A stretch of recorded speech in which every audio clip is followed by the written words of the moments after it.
Hey, it's Nick Tuminello. I wanted to share with you an interesting kind of creative interval conditioning metabolic finisher, as some people might like to call it, protocol that I developed called the Climb Carry Protocol. Now, I'm a big fan of the VersaClimber. I'm lucky to work with the folks at VersaClimber.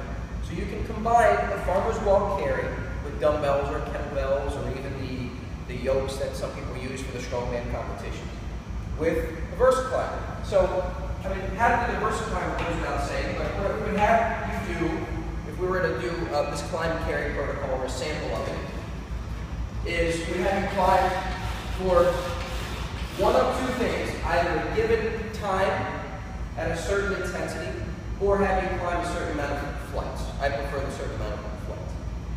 Once you get to that point, you get there as fast as you can go without killing yourself. That's the climb portion. Then we go to the carry portion. So you pick up a weight that you can manage for about 60 to 100 yards. Now, obviously, if you don't have a lot of space in your gym, let's say you may only have about 20 yards here, you can carry 15 yards up, turn around 15 yards back. That's 30 yards. 2 laps, you've got 60 yards. 3 laps, 90 yards. So you can get it done in a small space. So after I climb, I pick up the dumbbells. I'm nice and tall, and of course, I walk with them. And then as soon as you're done, depending on your conditioning level, we can either give you full break there, or we can throw you right back on the VersaClimber. And that's one way to progress it.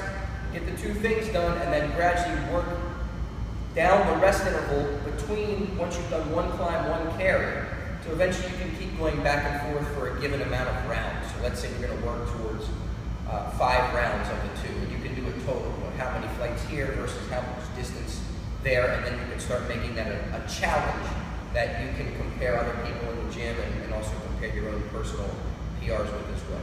So the climb carry protocol, you can get creative with it, mix up the types of carries, mix up how long you're going. We normally like to go for somewhere about a minute here, so depending on the distance, something that the athlete or the client can do within a minute's time frame, 45 seconds to a minute, and again, 60 to 100 yards of the climb.